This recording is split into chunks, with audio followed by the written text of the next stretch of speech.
Hello everyone. आज हम लोग न्यू चैप्टर स्टार्ट करने जा रहे हैं कॉर्पोरेट फंडिंग का, चैप्टर नंबर 8।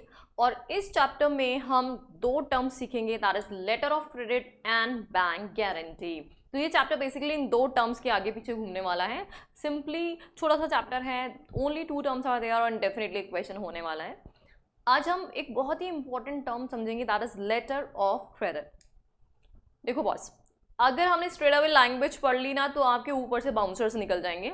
तो इसलिए मैं पहले कतई बाउंसर्स नहीं देना चाहती आप लोग को। तो आज हम पहले एक बार इसका नॉर्मल लेमन लैंग्वेज में लेटर ऑफ क्रेडिट होता क्या है पहले वो समझ लेते हैं, एंड देन लैंग्वेज फिर आसानी से समझ में आ जाएगी। तो let's start with the letter of credit. See, देखिए लेटर ऑफ क्रेडिट में मोस्ट लाइकली जैसे हर कोई ट्रेडिंग होती है तो दो लोग होते हैं, एक होता है बायर और एक होता है सेलर। एग्जैक्टली यहाँ पे भी सेम दो ही लोग हैं, one is buyer and number one is seller. यहाँ पे ये जो बायर है ये है इम्पोर्टर और जो सेलर है वो है एक्सपोर्टर। अच्छा, एक नॉर्मल बाइंग सेलिंग ट्रांजेक्शन को समझते हैं। आज अगर आपको कोई सामान खरीदना है तो व्हाट यू डू, आप किसी शॉप पे जाते हैं, वहाँ से सामान पसंद करते हैं और पैसे देते हैं और सामान लेके आ जाते हैं। ओके, या अगर बिजनेसमैन है तो शॉप पे जाता है, गुड्स की क्वालिटी पसंद करता है और बोलता है सामान को रवाना कर दो, वहाँ पे जैसे पहुँचेगा मैं आपको पेमेंट कर दूंगा। तो that is also okay, there is no problem at all, क्योंकि वहाँ पे जो टाइम जो है वो ट्रांसपोर्टेशन का वो बहुत ही नॉमिनल टाइम पीरियड है और हम लोकेशंस को अच्छे से जानते हैं। वहाँ पे हमारा ट्रांसपोर्टेशन का या ट्रक या कोई भी जाएगा तो बहुत आसानी से वहाँ पे गुड्स आप डिलीवर करोगे और रिकवरी कर लोगे। That is very simple transaction. But in general अगर आप इंपोर्ट एक्सपोर्ट कर रहे हैं तो मनी रिकवरी के कंसर्न में एक बहुत बड़ा इशू होता है, बहुत बड़ा पंगा होता है। दोनों के आपस में गुड्स क्वालिटी क्वांटिटी सारे टर्म्स एंड कंडीशन मैच हो गई है, लेकिन पेमेंट को लेकर के अभी दोनों पार्टीज अटकी पड़ी हैं। क्या होता है ना, ये इंपोर्टर भाई साहब जो है ये अभी डरे हुए हैं। क्यों डरे हुए हैं? ये बोलता है कि यार मैं पेमेंट कर दूं, मैं पेमेंट कर दूं, मैं बहुत ईमानदार इंसान हूँ, लेकिन अगर एक्सपोर्टर ने गुड सप्लाई नहीं किया तो मैं क्या करूँगा? तो मैं तो कहीं का भी नहीं रहूँगा। तो इसलिए उसको पेमेंट करने में डर लग रहा है, क्योंकि एक तो exporter unknown person, country unknown है। हम अपने घर में तो कुछ भी कर लें, अपने शहर में कुछ भी कर लें, हमें सब कुछ पता होता है क्या सेटिंग करनी, कैसे करना है, कैसे पैसे निकलवाना है। लेकिन दूसरी कंट्री या दूसरे स्टेट या दूसरी सिटी का अगर कोई भी सेलर है तो वहाँ पे थोड़ी दिक्कतें हमें आ सकती हैं, है ना। तो ऐसे में इम्पोर्टर जो है वो पहले पेमेंट करने के लिए रेडी नहीं है। एक्सपोर्टर बोलता है यार मैं बहुत ईमानदार हूँ, मैं गुड्स डिलीवर कर दूंगा, मैंने मैन्युफैक्चरिंग कर दी, गुड्स डिलीवर कर दिया और गुड्स तुम्हारे डॉक तक पहुँच गया और तुमने गुड्स की डिलीवरी ले ली, लेकिन मेरा पेमेंट नहीं किया तो मैं क्या करूँगा? दोनों जेन्युइन पार्टीज हैं, लेकिन स्टिल दोनों एक दूसरे पे ट्रस्ट नहीं कर पा रही हैं। दोनों को बहुत डर लग रहा है, दम धक धक धक धक ऐसे चल रहा है दोनों के मन में कि यार क्या होगा। एक्सपोर्टर को ये डर है कि मेरा पेमेंट आएगा कि नहीं आएगा, इंपोर्टर को ये डर है कि मेरा गुड्स आएगा कि नहीं आएगा। अब ऐसे में इन दोनों के बीच में ट्रांजैक्शन करना थोड़ा मुश्किल हो गया है। तो एक काम करते हैं, इनकी मुश्किलों को आसान करते हैं, कुछ लोगों को, कुछ इंटरमीडिएट्स को यहाँ पे इन्वॉल्व करते हैं तो ट्रांजैक्शन थोड़ा इजी बनेगा। तो कौन कौन लोग यहाँ पे इन्वॉल्व होंगे, कौन कौन सी पार्टीज होने वाली हैं? देखिए यहाँ पे जो इम्पोर्टर हैं उसको हम एप्लीकेंट भी बोल रहे हैं और जो एक्सपोर्टर हैं वो कौन है? बेनिफिशियरी हैं। तो यहाँ पे जो हमारा इम्पोर्टर है दैट इज ऑफ एप्लीकेंट, क्योंकि यही एप्लीकेंट लेटर ऑफ क्रेडिट के लिए अप्लाई करेगा अपने बैंक के पास जा करके। और यहाँ पे exporter is known as beneficiary, क्योंकि अल्टीमेटली लेटर ऑफ क्रेडिट का पेमेंट किसको मिलने वाला है? इस एक्सपोर्टर को मिलने वाला है। अब क्या हुआ, प्रोसेस देखते हैं। देखो यहाँ पे एक बैंक है, जैसे लेट्स अज्यूम, ऐसा अज्यूम करते हैं ये इम्पोर्टर कौन है? इंडियन है। ये इम्पोर्टर कौन है? इंडियन। और ये एक्सपोर्टर कौन है? कैनेडियन, यूएसए का, अमेरिकन हो सकता है या कोई भी पर्सन हो सकता है, ये अमेरिकन लेते हैं। ठीक है। अब यहाँ पे दो अलग अलग कंट्रीज के जो लोग हैं तो उनके बीच में ट्रांजैक्शन डील को डन कराने के लिए सबसे पहले जो इंडियन इंपोर्टर था वो इंडियन बैंक, जो उसका नोन बैंक था जहाँ पे उसका अकाउंट चलता है, उस बैंक के पास गया। उस बैंक को अपन बोलते हैं ओपनिंग बैंक या फिर इशूइंग बैंक बोलते हैं। क्या बोलते हैं? ओपनिंग बैंक बोलते हैं या फिर इशूइंग बैंक बोलते हैं। तो हमारा स्टेप, सबसे पहला स्टेप यहाँ से स्टार्ट होता है लेटर ऑफ क्रेडिट का। दोनों लोग मिले थे, इंपोर्टर एक्सपोर्टर, वो उनका ट्रेडिंग का पार्ट था। अब लेटर ऑफ क्रेडिट कहाँ से स्टार्ट हो रहा है वो हम अंडरस्टैंड करते हैं। तो सबसे पहले ये जो इंपोर्टर है ये कहाँ गया? अपने ओपनिंग बैंक के पास गया, बैंक के पास रिक्वेस्ट किया कि प्लीज़ आप मुझे एलसी दे दो, लेटर ऑफ क्रेडिट दे दो, मेरी क्रेडिट वर्दीनेस को चेक कर लो, एग्जामिन कर लो और उसके बेसिस पे मुझे एक एलसी दे दो भाई दे दो। तो यहाँ पे ये जो ओपनिंग बैंक है ये क्या करेगा? एग्जामिन करेगा कि अच्छा ये जो इंपोर्टर है इसका क्रेडिट वर्दीनेस है कि नहीं है। तो ये सब कुछ एग्जामिन करके और लेटर ऑफ क्रेडिट जो है सैंक्शन करता है। अब लेटर ऑफ क्रेडिट सैंक्शन करके ये क्या करेगा? अब एक दूसरा बैंक और आ रहा है रोल में, इसको बोलते हैं एडवाइजिंग बैंक। कौन सा बैंक है? Advising bank. और ये बैंक कौन होता है? ये जो हमारा इंडियन बैंक है उसका कोई भी कॉरस्पॉन्डिंग बैंक होता है। इंडियन बैंक की कोई ब्रांच मान लो अज्यूम कर लेते हैं Punjab national bank Indian bank है और पंजाब नेशनल बैंक की फॉरेन जो कंट्रीज हैं, से मान लीजिए यूएसए में उसकी ब्रांच है, तो वो ब्रांच हो सकती है। या फिर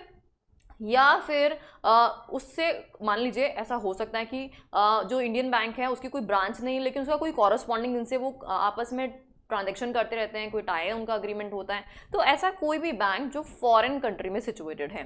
तो ये जो ओपनिंग बैंक है ये कहाँ सिचुएटेड है? इंडिया में सिचुएटेड है। ये इंडियन बैंक है और इसकी कॉरस्पॉन्डेंस जो भी ब्रांच है या कोई भी ब्रांच भी हो सकती है इसी बैंक की, या फिर कोई इसकी कॉरस्पॉन्डिंग बैंक है, तो वो कहाँ है? फॉरेन कंट्री में है, फॉरेन कंट्री में है। तो उसको बोलते हैं अपन एडवाइजिंग बैंक। कौन है ये? Issuing banks correspondent in the exporter country.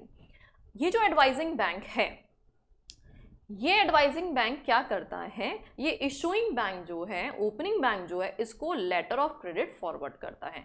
तो इसने क्या किया? फॉरवर्ड कर दिया लेटर ऑफ क्रेडिट किसको? इस एडवाइजिंग बैंक को। यहां तक की कहानी समझ में आई?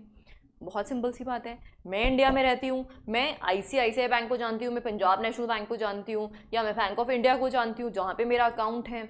तो मैं बैंक ऑफ इंडिया के पास या पंजाब नेशनल बैंक के पास गई, मान लो यहाँ पे हम गए पीएनबी के पास, है ना, पीएनबी में मेरा अकाउंट चलता है। वहाँ पे मैंने पीएनबी को रिक्वेस्ट किया कि देखो भाई मैंने सालों से आपके यहाँ पे अपना अकाउंट ओपन कर रखा है, आप मेरे सारे ट्रांजैक्शन जानते हो बहुत अच्छे से, अब मुझे एक फॉरेन ट्रांजैक्शन करना है, मुझे लेटर ऑफ क्रेडिट चाहिए, आप मेरे पास क्रेडिट वर्थिनेस चेक कर लीजिए। तो पंजाब नेशनल बैंक को मेरी क्रेडिट वर्थिनेस पे कोई डाउट नहीं था, तो उसके चलते हुए पंजाब नेशनल बैंक ने मुझे एलसी ग्रांट किया। अब ये जो एलसी है, ये जो ग्रांट किया गया है, ये किसको फॉरवर्ड किया जा रहा है? पंजाब नेशनल बैंक का जो भी फॉरेन कॉरेस्पॉन्डेंट बैंक है उसको फॉरवर्ड किया जा रहा है। ये इसी बैंक का कनेक्टेड बैंक होता है। अच्छा, ये बैंक जैसे मान लो एचएसबीसी बैंक हो गया, है ना, मान लो लेट्स अज्यूम एचएसबीसी बैंक है, तो ये फॉरेन कंट्री में जो बैंक है उसको लेटर ऑफ क्रेडिट फॉरवर्ड कर दिया गया है। अब ये जो एडवाइजिंग बैंक है, ये एडवाइजिंग बैंक क्या करेगा? क्या करेगा? कोर्स एलसी को किसको देगा? एक्सपोर्टर को दे देगा कि एक्सपोर्टर सुनो सुनो, तुम जो चाहते थे तुम्हारे लिए लेटर ऑफ क्रेडिट आ चुका है और अब इस लेटर ऑफ क्रेडिट के बेसिस पे तुम्हें टेंशन फ्री हो जाना चाहिए, क्योंकि इंपोर्टर की क्रेडिट वर्थिनेस को यहाँ पे जो इशूअर बैंक है वो गारंटी करता है कि ये इंपोर्टर एकदम सही पर्सन है, इसके अकाउंट में कोई गड़बड़ नहीं है, और अगर गड़बड़ हुई तो यहाँ पे ये कौन डिफ़ॉल्ट बियर करने के लिए रेडी है? ओपनिंग बैंक रेडी है। तो इसीलिए अब एक्सपोर्टर को एकदम सोचने की ज़रूरत नहीं है।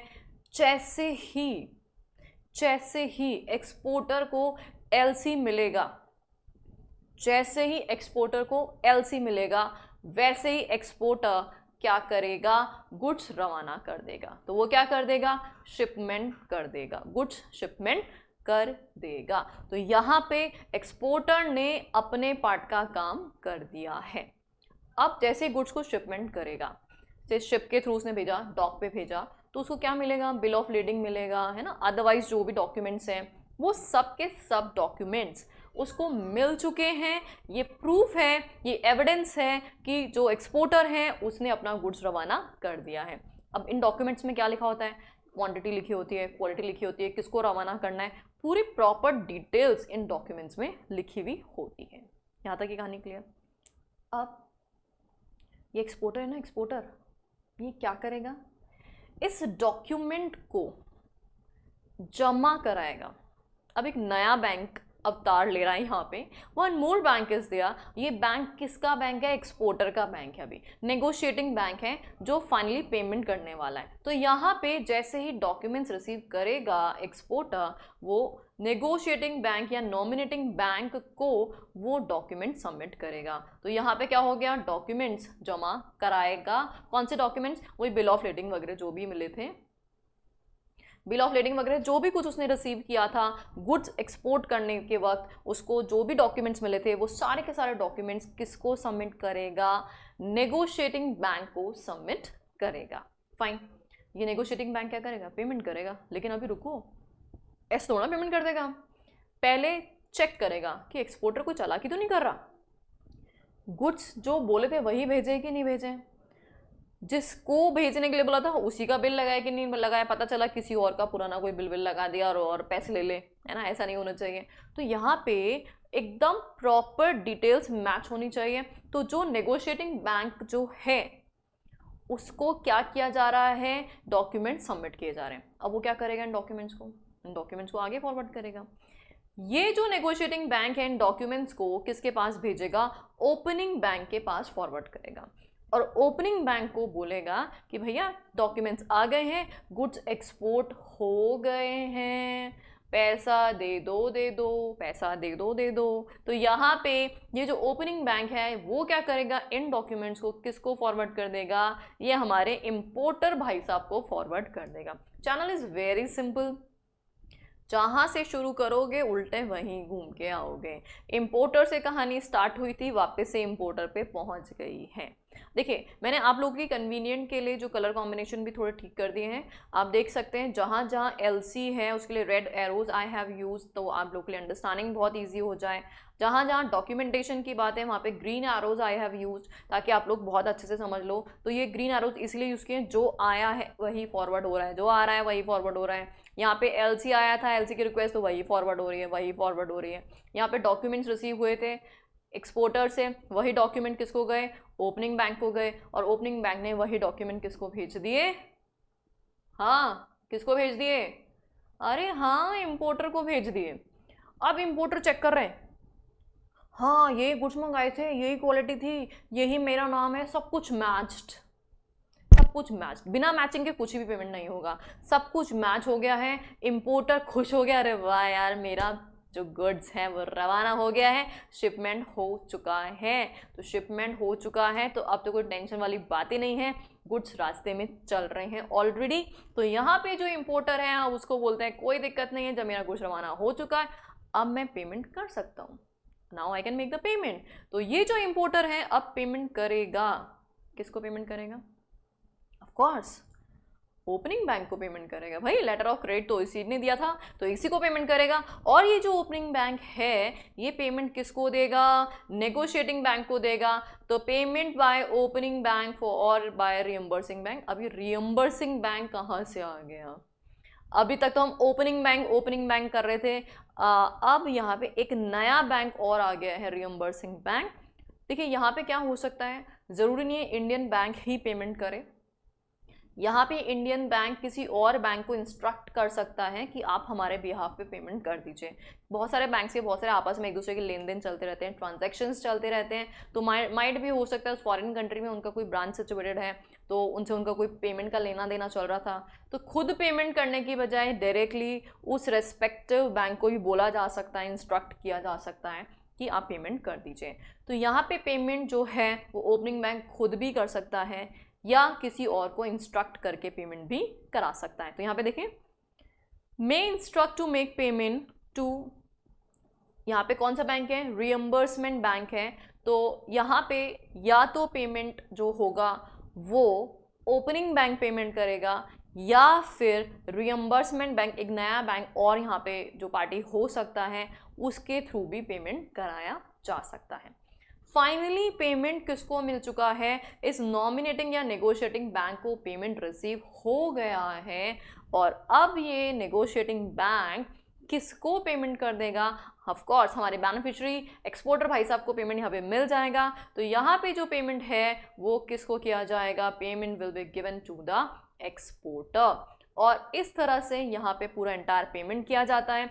तो यहाँ पे क्या किया गया, एक बार स्टोरी वापस सुन लेना, यहाँ तक की कहानी सुन लो, फिर मैं एक स्टेप और बताऊंगी। सबसे पहले इंपोर्टर एक्सपोर्टर, ये दो जो लोग हैं, इन दोनों के बीच में कोई कॉन्ट्रैक्ट था गुड्स के बाय सेल का, लेकिन कहानी बन नहीं रही थी। तो इसीलिए इंपोर्टर ने सोचा एक काम करता हूँ, पेमेंट तो नहीं करूँगा लेकिन एक लेटर ऑफ क्रेडिट दे दूंगा। एक्सपोर्टर बोला done, okay, there is no problem at all, अगर आप मुझे एलसी दे देते हो तो मैं गुड्स एक्सपोर्ट कर दूंगा, क्योंकि बैंक्स इन्वॉल्व हो गए, पेमेंट मिलेगा ही मिलेगा, गारंटी हो गई पेमेंट की। अब जो इंपोर्टर है सबसे पहले अपने बैंक के पास जाएगा, रिक्वेस्ट करेगा एलसी दो। जो बैंक यहाँ पे एलसी ओपन करता है उसको ओपनिंग बैंक बोलते हैं, या एलसी दिया इसलिए इशूइंग बैंक भी बोलते हैं। ये जो बैंक है ये अपना कॉरस्पॉन्डिंग जो बैंक है फॉरेन कंट्री में जो सिचुएटेड है उसको अपना एलसी फॉरवर्ड करेगा, ताकि वो एडवाइजिंग बैंक जो फॉरेन कंट्री में सिचुएटेड है वो एक्सपोर्टर को वो एलसी फॉरवर्ड कर सके। अब यहाँ पे एक्सपोर्टर को एलसी मिल गया, किसने दिया, एडवाइजिंग बैंक ने। जैसे एक्सपोर्टर को मिला क्या एलसी, वैसे ही वो क्या करेगा, गुड्स रवाना करेगा, बोलेगा हाँ मुझे टेंशन नहीं है, गुड्स रवाना कर दिए। जैसे गुड्स वो शिप पे भेजेगा, डॉक पे भेजेगा, तो उसको डॉक्यूमेंट्स मिलेंगे, तो प्रूफ है, एविडेंस है इस बात का कि गुड्स रवाना हो गए हैं। ये जो डॉक्यूमेंट्स उसने रिसीव किए हैं वो डॉक्यूमेंट्स किसको देगा, अपने बैंक को, नेगोशिएटिंग बैंक को देगा, जिससे उसको मनी लेना है। देखो अब ये तो है नहीं कि आपने जमा करा और इमीडिएटली लो वे पैसा दे दिया, ऐसा नहीं है। पहले चेक किया जाएगा, एग्जामिन किया जाएगा उन डॉक्यूमेंट्स को। तो डॉक्यूमेंट्स को एग्जामिन करने के लिए नेगोशिएटिंग बैंक ने उसको किसको भेज दिया, इशूइंग बैंक को, क्योंकि इन दोनों के बीच में ट्रांजेक्शन है। और इशूइंग बैंक किसको जानता है, इंपोर्टर को जानता है, इंपोर्टर को भेज दिया। और इंपोर्टर वेरीफाई कर लेगा, सब कुछ उसको लगेगा ठीक ठाक है, कोई प्रॉब्लम नहीं है, तो वो पेमेंट कर देगा। देखिए अगर डॉक्यूमेंट्स में कुछ भी मिसमैच हुआ तो पेमेंट कतई नहीं होने वाला, तो इसलिए डॉक्यूमेंट्स का मैच होना बहुत इंपॉर्टेंट है। यहाँ पे स्पेलिंग मिस्टेक भी नहीं हो सकती। अगर मान लीजिए गुड्स की स्पेलिंग में भी सिलेस आपने डेल के कोई लैपटॉप्स खरीदे हैं या कोई कंप्यूटर्स खरीदे हैं और डेल की DELL की जगह DWELL लिखा गया, डब्ल्यू इंसर्ट हो गया, तो भी कैंसिल हो जाएगा और कोई पेमेंट रिसीव नहीं होगा। तो यहाँ पे जब सब कुछ चीज़ें वेरीफाई हो जाती है तो फाइनली इंपोर्टर पेमेंट करेगा किसको, अपने बैंक को, इशूइंग बैंक को। और इशूइंग बैंक ये पेमेंट नेगोशिएटिंग बैंक को दे देगा, और नेगोशिएटिंग बैंक ये पेमेंट किसको दे देगा, एक्सपोर्टर को दे देगा। फाइन। कभी कभी जो बैंक है ओपनिंग बैंक वो खुद पेमेंट ना करके किसी और बैंक के थ्रू भी पेमेंट करवा सकता है। तो ऐसे बैंक को रियम्बर्समेंट बैंक बोलते हैं, क्योंकि ये एक्चुअल में पेमेंट कर रहा है इसलिए इसको रियम्बर्समेंट बैंक बोलते हैं। यहाँ तक की कहानी क्लियर। अब कभी कभी ऐसे भी दिक्कत हो जाती है, क्या, ये जो ना नेगोशिएटिंग बैंक ये बोलता है, ये जो है ना PNB, इसको नहीं जानते हम। या मान लो कोई भी छोटा मोटा बैंक है, इंडिया का कोई भी छोटा मोटा बैंक है, कोई भी बैंक ले लो, PNB तो बहुत बड़ा बैंक है, लेकिन कोई भी छोटा मोटा बैंक ले लो जिसपे इस नेगोशिएटिंग बैंक को भरोसा नहीं है, ट्रस्ट नहीं है। बोले तुम इंपोर्टर और इंपोर्टर के बैंक दोनों एक नंबर के वाहियात दो, तुम दोनों पे मैं ट्रस्ट नहीं करता, तो तुम किसी थर्ड पार्टी का गारंटी लाओ, तभी मैं यहाँ पे ये सारा ट्रांजेक्शन होने दूंगा, नहीं तो मैं यहाँ पे एलसी और इससे रिलेटेड कोई काम करूंगा ही नहीं और एक्सपोर्टर को पेमेंट नहीं होगा। तो यहाँ पे भैया ओपनिंग बैंक को डर लग गया। ओपनिंग बैंक ने बोला यार ऐसे कैसे, तो यहाँ पे किसी और की गारंटी लेके आनी पड़ेगी। तो अगर ऐसा कोई केस है तो डेफिनेटली एक और बैंक का यहाँ पे इन्वॉल्वमेंट होगा, और वो बैंक हो गया हमारा कन्फर्मिंग बैंक। तो यहाँ पे कौन आ गया, कन्फर्मिंग बैंक और आ गया। ये कन्फर्मिंग बैंक गारंटी करता है, किसकी गारंटी करता है, ओपनिंग बैंक की गारंटी करता है कि ओपनिंग बैंक पेमेंट करने में कोई डिफॉल्ट नहीं करेगा। देखो सुनो, एक बात क्लियर कट है, अगर इंपोर्टर से पेमेंट मिले या ना मिले, ओपनिंग बैंक को पेमेंट तो करना ही पड़ेगा। अगर इंपोर्टर डिफॉल्ट भी कर देता है तब भी स्टिल उसके बावजूद भी ओपनिंग बैंक को पेमेंट करना पड़ता है। That is what letter of credit, of course. नहीं तो फिर ओपनिंग बैंक रोने बैठ जाएगा, मैं क्या करूँ, इंपोर्टर ने पेमेंट ही नहीं किया। तो एक्सपोर्टर बोलेगा ये क्या हो गया, लेटर ऑफ क्रेडिट का क्या हो गया। यहाँ पे एक्सपोर्टर 100% सेफ है, चाहे इंपोर्टर से पेमेंट आए या ना आए। यहाँ पे ओपनिंग बैंक गारंटी करता है पेमेंट करने का, लेकिन अगर ओपनिंग बैंक भी फर्जी निकल जाए तो उसके लिए यहाँ पे एक और गारंटर हो सकता है, and that is of confirming bank. तो इंपोर्टर की गारंटी ले रहा था ओपनिंग बैंक, और ओपनिंग बैंक की गारंटी कौन ले रहा है, कन्फर्मिंग बैंक। तो ये कन्फर्मिंग बैंक यहाँ पे क्या करता है, गारंटी लेता है।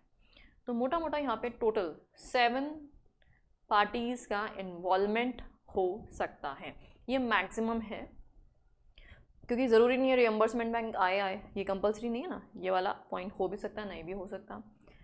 कन्फर्मिंग बैंक हो या ना हो ज़रूरी नहीं है again.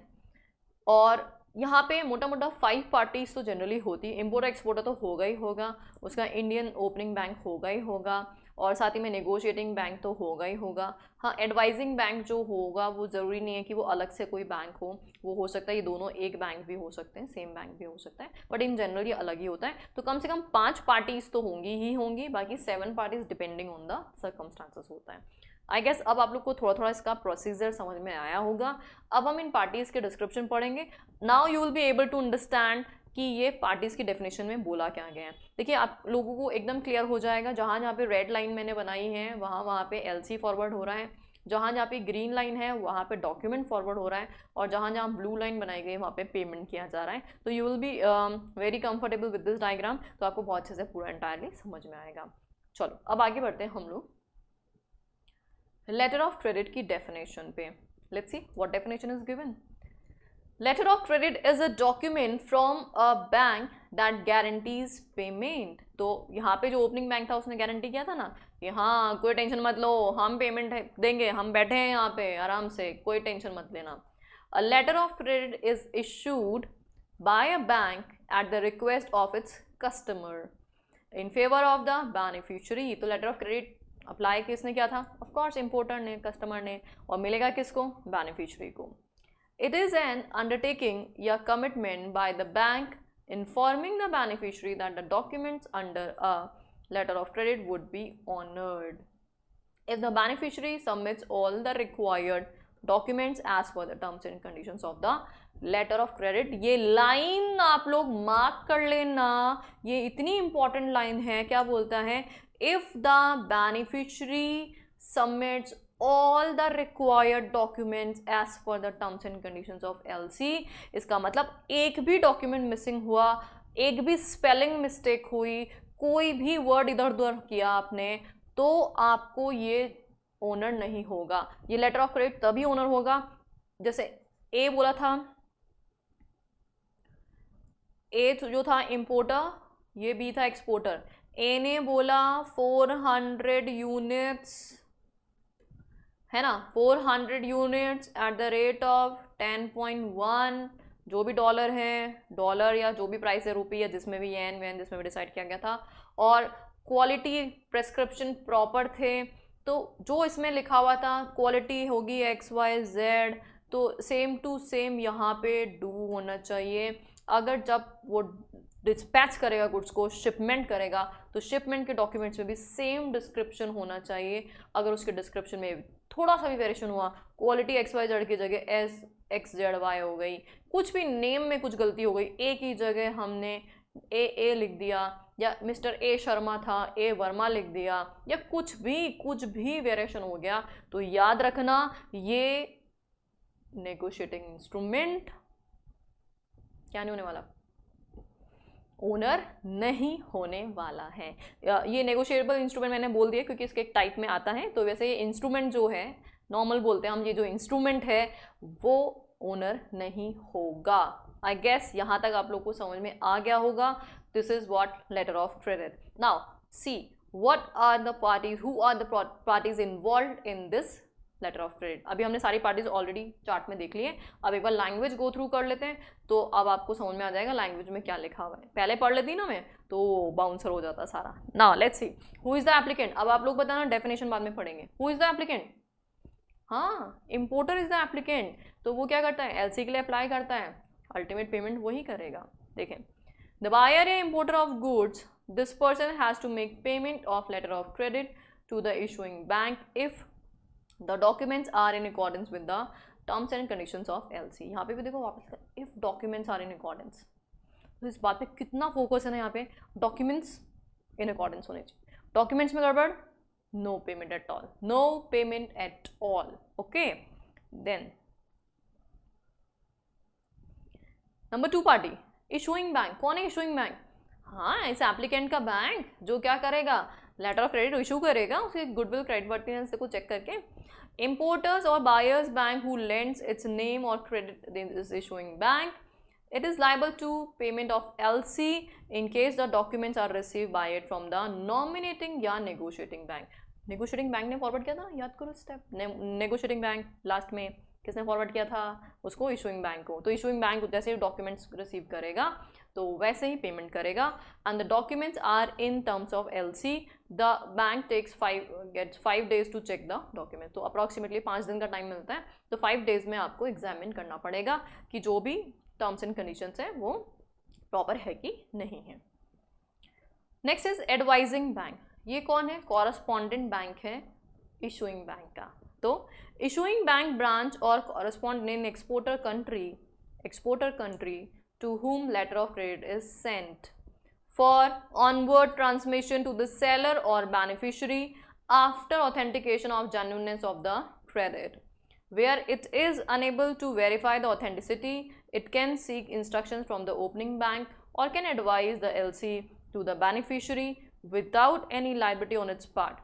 This bank has no obligation to negotiate the document. तो ये जो एडवाइजिंग बैंक है ये सिंपल फॉरवर्ड करता है और एडवाइस करता है और कि इसमें कोई कमी वमी तो नहीं है, एकदम सब कुछ ठीक ठाक है ना। इस बैंक की कोई ऑब्लिगेशन नहीं होती, एडवाइजिंग बैंक सिर्फ और सिर्फ एक मीडिएटर होता है, ठीक है। Next party is beneficiary. Of course exporter is the beneficiary. Ultimately LC इन्हीं भाई साहब के लिए बनाया जा रहा है, इन्होंने इतना रायता फैलाया था, तो अगर पहले ही सीधे सीधे गुड्स एक्सपोर्ट करते थे तो ये सब करना नहीं पड़ता, बट इनकी मजबूरी है। The party to whom the credit is addressed, that is seller or exporter or supplier of the goods. It gets payment against documents as per LC from the nominated bank within validity period of negotiation, maximum 21 days from the date of shipment. ये depend करता है, अभी 21 days की बात है ना, अभी इसको हम छोड़ देते हैं, इसको बाद में डिस्कस करेंगे, क्योंकि पेमेंट का जो होगा वो टाइप ऑफ एलसी पे डिपेंड करता है कि किस टाइप का एलसी है। मैक्सिमम 21 दिन है, मिनिमम तो अलग अलग डेज हो सकते हैं। वैसे इन जनरल 30 days के बीच में वेरी कर सकता है, बट यहाँ पे 21 days प्रेस्क्राइब किया गया, तो 21 days ही हम अंडरस्टैंड करते हैं मैक्सिमम। देन है नेगोशिएटिंग बैंक। कौन सा बैंक है ये? याद करो प्रोसेस में, नॉमिनेटिंग या नेगोशिएटिंग। जो पेमेंट करता है एक्सपोर्टर को, यस ऑफ कोर्स डॉक्यूमेंट जमा कराए थे ना एक्सपोर्टर ने इसको, और उसके बेसिस पे पेमेंट किया था। The bank to whom the beneficiary presents the document for negotiation. It claims payment from the reimbursing bank or opening bank and gets within 5 days banking days to check the document. I guess अब आप लोग को सारे terms clear हो रहे होंगे कि कौन कौन सी पार्टी क्या क्या काम कर रही है। रियम्बर्सिंग बैंक कौन था? याद करो, ओपनिंग बैंक ने एक नया बैंक डाल दिया था, इंस्ट्रक्ट कर दिया था कि भैया तुम पेमेंट कर देना हमारे बिहाफ पे, that is called reimbursing bank. Third bank which repays, settles और funds the negotiating bank at the request of its principal, the issuing bank, है ना, तो उसके कहने पर पेमेंट कर दिया था।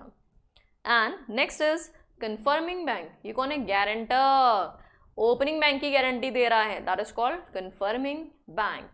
The bank adding confirmation to the credit which undertakes the responsibility of payment by the issuing bank, and on his failure to pay the confirmation is added on the request of the opening bank। तो opening bank के request पे confirmation add किया जा सकता है। अगर negotiating bank को लगता है कि यार कौन सा बैंक है, कहाँ फंस रहे हैं, तो डेफिनेटली यहाँ पे एक फर्दर गारंटर भी डिमांड किया जा सकता है। तो इस तरह से टोटल 7 पार्टीज हमारी इन्वॉल्व हुई। एक बार नाम याद कर लें फटाफट फटाफट, कौन सी पार्टीज इन्वॉल्व हुई? Number 1 importer, number 2 issuing bank, number 3 advising bank, number 4 exporter, 5 negotiating bank या nominating bank, 6 reimbursing bank, 7 that is of confirming bank. तो इस तरह से टोटल 7 पार्टीज हमारी हैं जो मैक्सिमम होती हैं इस रेस्पेक्टिव एलसी के एंटायर प्रोसेस के अंदर। तो आई गेस पूरा प्रोसेस समझ में आ गया अच्छे से, ठीक है।